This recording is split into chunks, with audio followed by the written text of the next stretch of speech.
somewhere back there to position our stuff. Oh, you got yours. Okay. We brought that one too, just in case, but you got yours. Oh, we got it new, I think. I said, We'll go up there. well, if you want to go,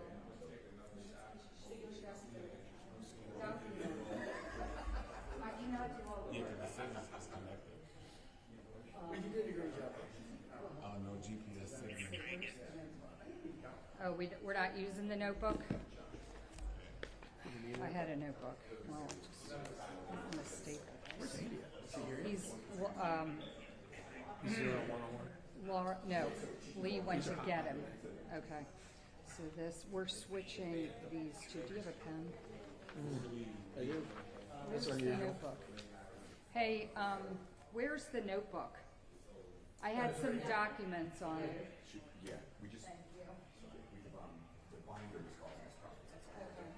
Right there. All right, perfect. This looks great. Okay, it's going to be, It's my first time. it's going to be me, Andy, Chisholm, Fisher, and then whatever you two want to do. Okay, because it wasn't fitting, that's So I fine. did staple one, and the one I left not stapled. I didn't know which one. Okay, all right, thank you. Okay, I unstapled it. Okay. Yes, you are.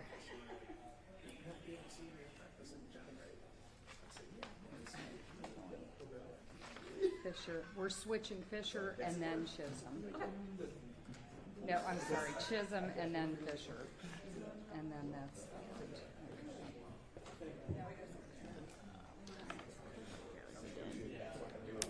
that.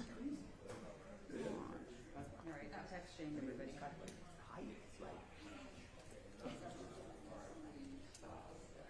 How's your session? Yeah? Is there one from?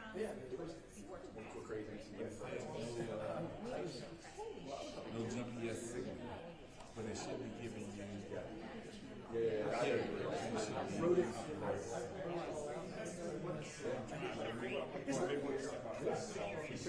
Pre-workout and everything.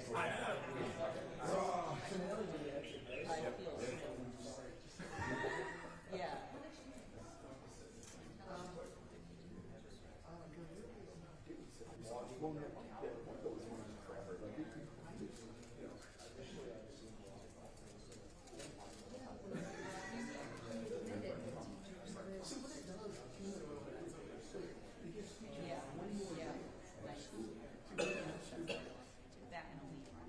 So now they're doing this.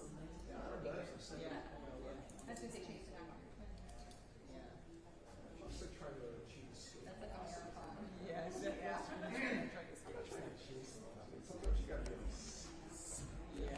Yeah, I have no.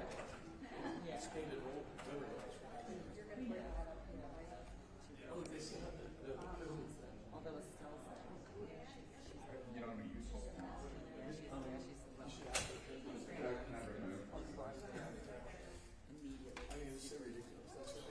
I don't know.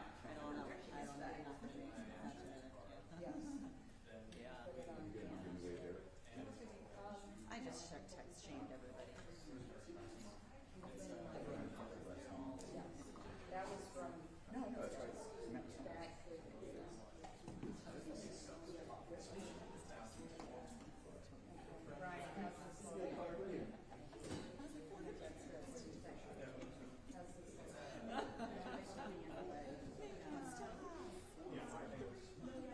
Is that fun?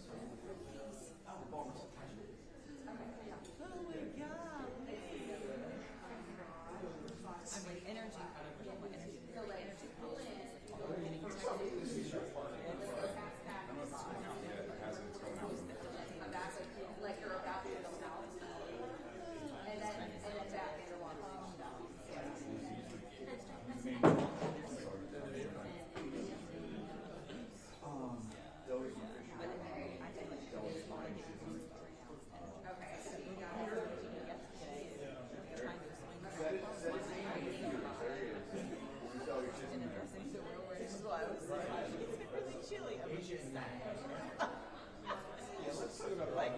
Yeah.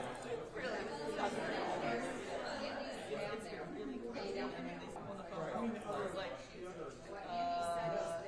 entire important piece of the whole meat of the subject.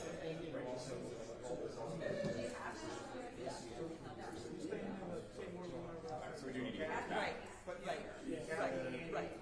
it's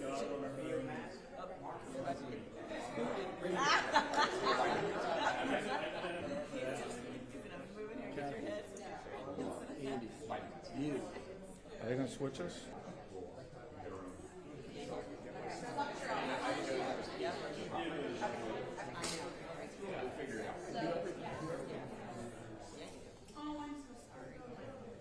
So how is it? Do you ever miss the I'm sorry. As soon as I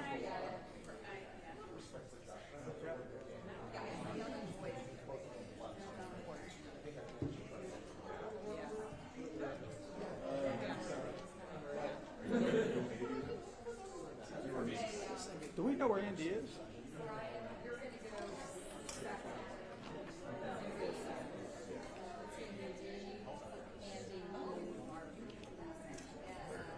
There. I wrote it down.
Ladies and gentlemen, we're like 3 minutes out. The Congressman is making his way up from the garage.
59. How's that sound? Allie, help us. Yeah, fix us.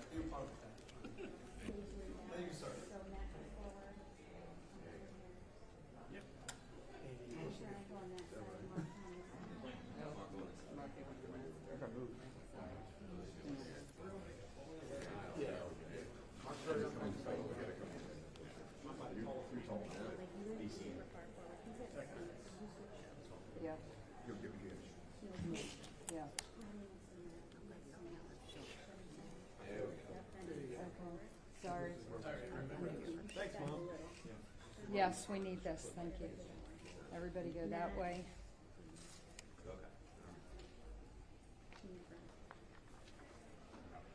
Thanks, Mom. Thanks.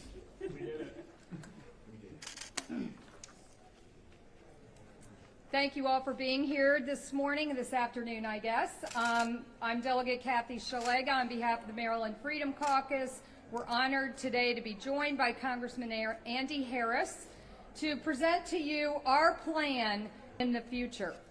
I can tell you that number one thing that we are all hearing from constituents is how high their electric bill is. Here's a voicemail from this morning. Kathy, I'm calling to complain about the bill. It's ridiculous. Please try to do something. I'm counting on you. Here is an email I got this morning. My assistant, this is from a friend who owns a fairly large business. My assistant's power bill went from $300 to $800 in just over 2 months. And I want to see what, if anything, the governor is directly or indirectly responsible for what BGE is doing to customers. We are hearing from people that they're needing to choose between power and basic necessities like food and medicine. What we're hearing from the other side are some puffy, long-term solutions. We have yet to hear one thing that will lower residents' electric bills immediately. We have a solution for that. So right now we'll be joined by Congressman Harris to give you a perspective, and then you'll hear about our actual 4-point plan. Thank you again for coming. Thank you very much. Just as Delegate Shalega said, one of the leading complaints we're getting in our office are these out-of-control gas and electric bills. The bottom line is, though, it's not just BG&E. I don't live in a part of a state where BG&E delivers electricity. Every part of the state, this is true in every part of the state. At the federal level, the American people sent a pretty clear message in November. They're tired of the inflation, and as we know, energy inflation has been one of the biggest sources of inflation for the average family. And we know it's because of the Green New Deal, of these crazy energy policies that do things like want to construct offshore wind, which is 4 times more expensive than natural gas, clean natural gas generated energy. And the problem originates 1 block south of here with the General Assembly and 1 block west of here with Democrats in control who don't really care what your electric bills are. The fact of the matter is they've been passing policies at the state level that you could have predicted would increase your energy bills, and that's what's happening. I will say at the federal level, President Trump is going to take action. Chris Wright, the new Secretary of Energy, just heard from him at lunch yesterday. He is determined to bring Americans' energy bills down, but he can't do it without cooperation from the states. The Trump administration will roll back the California waiver. Maryland, of course, is connected to the California waiver. There are a variety of things that the Maryland General Assembly can do, and with that, Delegate Chisholm. Thank you, Mr. Congressman. For the record, I'm Delegate Brian Chisholm from Anne Arundel County. Here's the reality of the situation. Every single Marylander has been affected negatively by these soaring power prices. All of our offices, and I'm sure across the street, matter of fact, anybody with a phone line has been taking calls from Marylanders across the state who are on fixed incomes. We have veterans. We have people that are hooked up to medical devices that have gotten these power bills, and they are mad, they are shocked, and they are scared. We have Marylanders right now that have to decide whether or not they're going to pay their rent or their mortgage or their power bill. That is a scary situation to be in. I'm hearing from business owners who are telling me they're not going to be able to keep their businesses open long. They feel like they're being strangled by a climate cult with some of these policies. I hear from blue-collar workers because of where I live. I hear from contractors. I hear from developers. They have all but said affordable housing is out. There is no way for us to bring in affordable housing with these kind of prices. Now, the governor has given several speeches about the budget, and we have a grim outlook. And he says the only way out is through private sector growth. Well, that's great, and I agree with him. Here's the problem. We are the 4th highest migrated state out of in the country. We are in the bottom 10% of business friendliness. We cannot grow the private sector while we're pushing out producers and people at this alarming rate. Climate change these mandates. So my solution is simple. I have 2 solutions to help our Marylanders right now who need the relief. One, I put in a bill called the Climate Solutions Affordability Act. And what it does is it adds the terms to the extent economically practicable. In layman's terms, it means if it's going to bankrupt you, you don't have to do it. The EPA uses these terms all the time. It's ironic to me that I'm starting to see it in every bill over at ECM now, that they understand the same thing.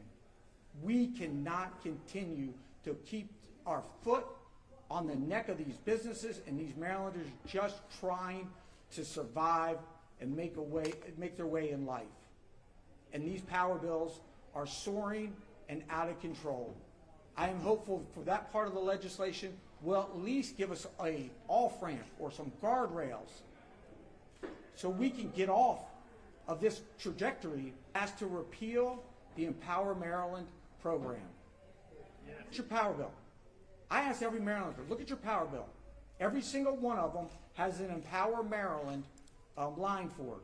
Sometimes $20, sometimes $40, sometimes $100. It applies to every business and every single utility ratepayer in this state. That money needs to stay in the Department of Housing and Community Development so they can pick and choose winners and losers and decide who gets the benefit. Well, here's the benefit. They take an efficient natural gas heating system and tell you got to go on an electric system, which is contradictory to what we're trying to do here.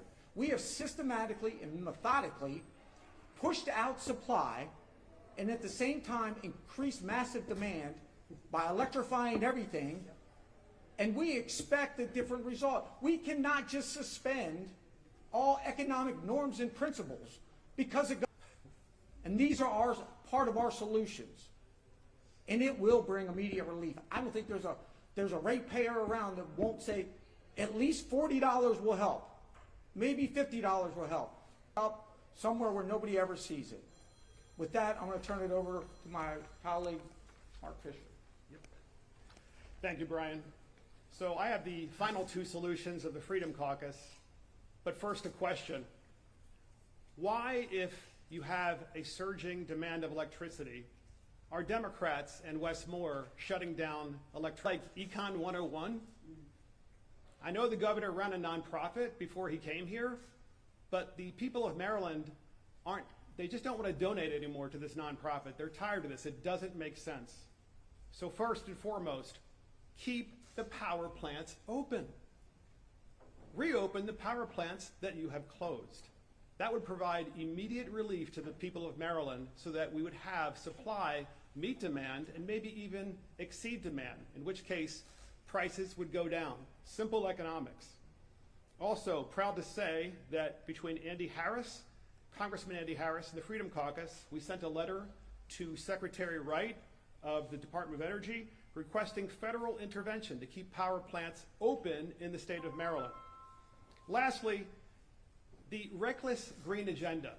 Sounds like a great idea, except that the green agenda won't provide the people of Maryland enough power to generate our economy. Think about this for a moment, folks. The governor of Maryland says he wants to bring quantum computing to the state of Maryland. That's his grand plan which isn't a bad plan, it's a good plan. Why would they move here if there isn't enough electricity? They're not going to move here if there's not enough electricity. So we're asking Governor Moore to remove $180 million of his green agenda, which provides this money to his friends in the green businesses for solar and wind. And we're not saying solar and wind are bad, we're saying they don't provide sufficient power, and we shouldn't be using taxpayer money for that purpose. That's coming right out of the taxpayers' pockets, it's coming right out of the ratepayers' pockets, and it's causing electricity bills to increase. This is an ideological agenda that Marylanders cannot afford. They've had enough, and it's the policies of this governor and the Democrat majority that have driven up electricity bills. Thank you. Next we have, for questions, we have Delegate Naraki, and Delegate Morgan. Thank you. All right, I'll just close with one final point before we take some questions. So we've got 4 points here that we just talked about.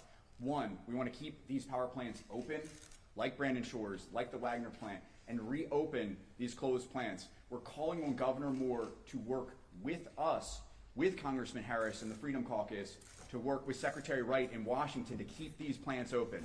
Everyone, we already import 40% of our power in this state right now. When we close Brandon Shores and the Wagner plant, we'll be importing 70% of our power. That's unsustainable. We cannot do that.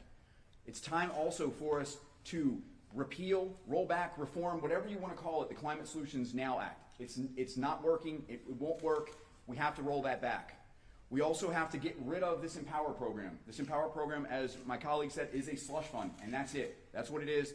And finally, we asked Governor Moore to work with us to lower these BGE bills and others around the state to stop this reckless electricity rates that are happening right now. And with that, we'll take questions from anyone about any of these topics. Congressman Harris, I have a question for you. Sure. So you mentioned that Americans and Marylanders are tired of inflation. And I'd like to ask you, since the 119th Congress began, what has Congress done? What have you personally brought to the floor, or some of your Republican colleagues in charge brought to the floor, that will help take some of the pain out of their pockets? Sure, that's a great question. Just today, the Budget Committee's meeting, we're marking up a budget resolution that, for instance, will roll back a lot of the Green New Deal, or as President Trump calls it, the Green New Scam, which takes taxpayer dollars, subsidizes green industries, whether it's solar or wind, you name the industry, that is going to produce electricity at multiples of the cost of a clean burning coal plant like Brandon Shores or a natural gas plant. So yeah, we're taking steps even today to roll back some of the crazy policies. You have to understand, it's a hidden tax. What the General Assembly has done and what the Democrats under Joe Biden and Barack Obama have done in Washington is put a hidden tax on Americans. Because it doesn't show up, it shows up, first of all, you have to pay more taxes because this creates a federal deficit. And then in the state, they create these things like Empower Maryland, they do things like this, and then the final end result is now we have a big issue in my district and some of these members' district about having to bring power lines into Maryland because we can't produce power in Maryland. This is crazy. The whole scheme is crazy. America is the largest supplier of natural gas in the world, at the lowest cost in the world. How in the world is our electricity so expensive? It's because of Green New Deal style policies, either in Washington or in Annapolis, that have driven up the cost of electricity. If you poll individuals and you ask them, do you want to burn less carbon? Is that a good idea? They'll say, oh yeah, of course it is. Well, what about if it raises your electric bills by 25%? The majority goes away. There is a limit. We've hit the limit in Maryland, and again, we're going to deal with it at the federal level, and hopefully the General Assembly is going to listen to the people of Maryland and deal with it at the state level. Congressman, what can the feds do to keep the plants open? Because largely it's a business decision to close. Well, let me tell you something. The Brandon Shores deal, as you're aware, actually causes that electricity, which should be among the cheapest sources of electricity, to be more expensive because of the deal that was made as a part of a settlement. The fact of the matter is we have to go back to the basics. Coal, Clean burning plants like Brandon Shores can produce it at the rate very similar to the rate of natural gas, one of the cleanest burning sources of electricity in the world. We live next to a state, Pennsylvania, one of the largest producers of natural gas, and instead of importing natural gas from Pennsylvania, we're importing power lines from Pennsylvania. David, if I may also, Congress has already, and the federal government's already been involved in that, right? I mean, that's why we open for several years, right? The RMR, the reliability must run. FERC has already told them, you can't shut down. A bunch of us visited PJM. The grid is a mess. The overall grid, PJM, for everyone that doesn't know, is the state of Maryland and 13 other jurisdictions. We have major problems in our grid right now, and we cannot continue to shut down power plants and electrify more things. It's just, those two don't work. What do you say to the Sierra Club suggestion of a big battery, right? And that's the brand of The bottom line is we are way ahead of the technology. The fact of the matter is, at some point in the future, we may create new battery technologies, and we subsidize some of that research at the federal level. We are not there yet. So pie in the sky is great, utopia is great, we're not there. And what people are faced with this winter is the reality of these policies that have gone way beyond the ability of technology. Look, if you had great big storage batteries, and again, we're talking about importing power so that we can run AI AI data centers. Fact of the matter is they have to run 24 hours a day, and to pretend otherwise is just insanity. And the scale of that battery that has been suggested, it's our understanding that it would be maybe the second largest battery ever created, right? So, I mean, it's just not practical. And for anyone that hasn't been near a battery storage facility, they're very loud. So could you imagine having a battery that's the size of a football stadium around a community? It would be a major problem. How long would it take for ratepayers to start seeing any relief under your plan? Well, if you get cut Yeah, immediately. I mean, if you got rid of the Empower program, for instance, you would see an immediate effect on your bill. Immediate. Next month. Of how much? well, It varies. Everyone's. For the average ratepayer. so I would think the average ratepayer is probably in the $30 or $40, and it pays on Empower where you're on gas $33 per month or per month. So to give you some clue, my personal bill was about $45 last month. But it's also charged on not only gas, but on electric. So people pay it on both sides. I've seen bills as high as $70, and businesses are charged double that amount. So look, this is a very bad economic plan. And where Maryland is really struggling right now and losing to Virginia is we just don't have the economic growth. And power is one of those reasons why. How much is there a fund? Is the Empower money sitting somewhere, and how much is it? I looked at the report they put out last year, the Department of Housing and Community Development. It was upward of $300 million. In there, it's important to understand what Empower was originally designed for. Empower was designed for an efficiency program. It was to tell you that, you might be able to save more on your electric bills if you change the insulation in your house, or you change from incandescent bulbs to LEDs. It was created back in 2008, and I think most people agreed with it. After all the low-hanging fruit has been picked off the tree, last session, Empower Maryland was changed over as a gas reduction program. This is literally you buying your neighbor that has a gas-powered stove and an electric stove. You're replacing a gas-powered furnace with an electric heat pump. That's exactly what it is. It's a redistribution scheme, and it could go away immediately with Delegate Chisholm's legislation, and ratepayers would save $30, $40, $50 a month and provide, a reduction right then and there. And I don't hear anyone else but us talking about that this would be an immediate reduction. We would love to have the governor's help on this. I think he has some The governor like-mindedness. could, by executive order, halt this program, and the legislature could put through an emergency bill to end Empower. So we're calling on the governor, and we're calling on the legislature to do this. Use somebody else's bill. You don't have to use our bill, but you have a way today to bring relief of $20, $30, $50, $100 per month to people's electric bills. Mr. Harris, on a slightly different subject, Eric Barron stepped down last night. I don't think that was unexpected. Do you have any thoughts about filling that role? Any guidance that you would offer? Any people that you would offer? I haven't been contacted by the Department of Justice yet. Obviously, as the senior and only Republican in the Maryland delegation, I expect that the Department of Justice or the Attorney General, new Attorney General Pam Bondi, at some point someone will reach out and ask, but I have not put any more thought into it than that. Would you have someone that comes to mind? There have been several names of people who would fill that role well, but at this point, it's an open question. Unwilling to share your names. Got it. We'll take one Yeah, more. one more. Anybody? Good. All right. Hey, thank you all so much. Thank you. Appreciate it.